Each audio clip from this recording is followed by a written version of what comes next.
दोस्तों, चलिए स्टार्ट करते हैं हमारी आज की स्टोरी। ज़रा सा पार्ट 3।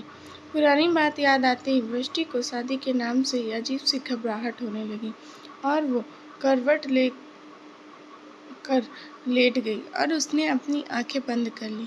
और वहीं शिवालिक, जो आंखें बंद किए सीट से सिर टिकाए बैठा था, उसने अच्युत के पुकारने पर अपनी आंखें खोली, क्योंकि उनका घर आ चुका था। जब पूजा जी, उत्तम जी, अच्युत और शिवालिक घर पहुंचे तो अच्युत और व्योम की पत्नी गीतिका और अनन्या दोनों ही उनके इंतज़ार में मिली।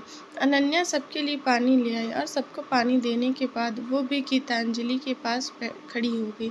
क्या हुआ माँ, कैसी है लड़की? आप लोग को पसंद आई? गीतांजलि ने पूजा जी से सवाल किया। हाँ, अच्छी है लड़की, सुंदर भी है, पढ़ी लिखी भी है और घर के सारे काम काज भी जानती है। हमारे सिवा की तरह उसकी भी शादी हुई थी, मगर फिर तलाक हो गया। पूजा जी ने गीतांजलि और अनन्या की तरफ देखकर कहा। लड़की ने प्रेम विवाह किया था, मगर 8 महीने में ही तलाक हो गया। अच्युत ने अपनी पत्नी गीतिका की तरफ देखकर कहा। अरे, प्रेम विवाह में ही 8 महीने में तलाक? माँ, यहाँ कुछ गड़बड़ की तो आखिर तलाक हुआ क्यों? इसकी वजह भी तो कुछ होगी ना? अच्युत की बात सुनकर व्योम की पत्नी अनन्या ने झट से कहा। तो क्या हुआ? जब हमारे सिवा का तलाक हो सकता है तो उसका नहीं हो सकता? शादी चाहे खुद की पसंद से की हो या माता पिता के पसंद से, रिश्ता तो होता है ना। कुछ दिक्कत रही हो तो हमारे सिवा का भी तलाक हो गया और वृष्टि का भी। वैसे तो उसके माता पिता ने कहा कि लड़का शराब के नशे में डूब चुका था और बहुत सारे झूठ भी बोले थे शादी से पहले उसने, और फिर कर्ज भी बहुत हो गया था, जिसके बाद बात बिगड़ती गई और बात तलाक को पहुंच गई। पूजा जी ने अनन्या से कहा तो अनन्या आईब्रो चक्कर और मुंह बनाकर रह गई। सही बात है आपकी माँ, मेरा भी यही मानना है, अच्युत ने कहा। बस अब तो इंतजार है कि लड़की वाले क्या जवाब देते हैं। अगर हाँ कहते हैं तो वो भी बहुत जल्द आएंगे हमारे घर अपनी लड़की के साथ। उत्तम जी ने कहा। आएंगे तो रिश्ता पक्का करके ही जाएंगे पापा, क्योंकि हमारा घर परिवार भी अच्छा है और हमारा शिवा भी। अच्युत ने अपने पास बैठे शिवालिक के कंधे पर हाथ मारते हुए कहा, जो किसी सोच में डूबा हुआ था। क्या हुआ शिवा भैया, आपको पसंद नहीं आई क्या लड़की? गीतांजलि ने शिवालिक से कहा। वैसे तो अच्युत उम्र में गीतांजलि और अनन्या से छोटा था और रिश्ते में देवर लगता था, मगर दोनों ही उसे शिवा भैया करके बुलाती थी। गीतिका की बात सुनकर शिवालिक अपनी जगह से उठा और बोला, मैं पहले ही बोल चुका हूँ, मेरे पसंद नापसंद की बात ही नहीं है। जो मम्मी पापा को पसंद आ जाएगी मैं उससे शादी कर लूँगा। इतना कहकर शिवालिक ऊपर कमरे में चला गया। ऊपर वाला कमरा उसने अपनी मर्जी से लिया था। घर का छोटा बेटा था तो फरमाइश भी पूरी होती थी।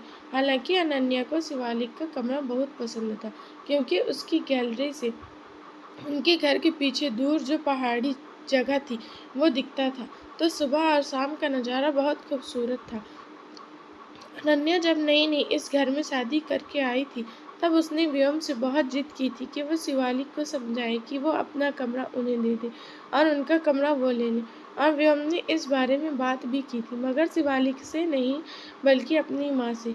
व्योम की बात सुनकर पूजा जी ने साफ मना कर दिया था, जिसके बाद बात वहीं रुक गई और शिवालिक तो इस बात से अब तक अनजान था। बाकी सभी का कमरा नीचे था और ऊपर शिवालिक के कमरे में के साथ साथ एक छोटा सा जिम था, इसलिए अनन्या ही नहीं गीतांजलि को भी ऊपर का कमरा बहुत भाता था। मगर गीतांजलि की बात अच्युत ने कभी ढंग से सुनी नहीं और व्योम की बात पूजा ने मानी नहीं। शिवालिक जिस तरह से बात करके गया था, उसकी पूजा जी और उत्तम जी के चेहरे पर घमंड भी था और मुस्कान भी, क्योंकि वो जानते थे कि शिवालिक उनसे बहुत प्यार भी करता है और उसमें कोई ज़्यादा इज्जत भी, और इसी तरह का प्यार और इज्जत अच्युत और व्योम भी देते थे। मगर शिवालिक सबसे छोटा था तो सबका चहीता था। मुझे पक्का यकीन है कल हाँ मैं यही जवाब आएगा, क्योंकि वृष्टि के माता पिता और भाई तीनों को हमारा शिवा बहुत पसंद आया है। पूजा जी ने बड़े आत्मविश्वास से कहा। अरे हाँ, नहीं भी कहेंगे तो क्या लड़कियों की कमी है? हमारे शिवा भैया को बहुत सी लड़कियां मिल जाएंगी। मेरी बुआ कि ननद की लड़की भी तो पढ़ी लिखी है और वो बहुत छोटी है गीतांजलि। वो अभी सिर्फ 20 साल की ही है। अच्युत ने तुरंत गीतिका की बात को काटते हुए कहा, तो क्या हुआ, कोई कम उम्र थोड़ी है ये शादी के लिए। गीतांजलि ने अच्छे से कहा, नहीं गीतांजलि, अच्छे सही कह रहा है। वो लड़की अभी छोटी है, वो हमारे सिवा के साथ उसकी जोड़ी सही नहीं रहेगी। और वृष्टि के साथ बात लगभग पक्की ही है, तो कल तक का इंतजार करो, उत्तम जी ने कहा।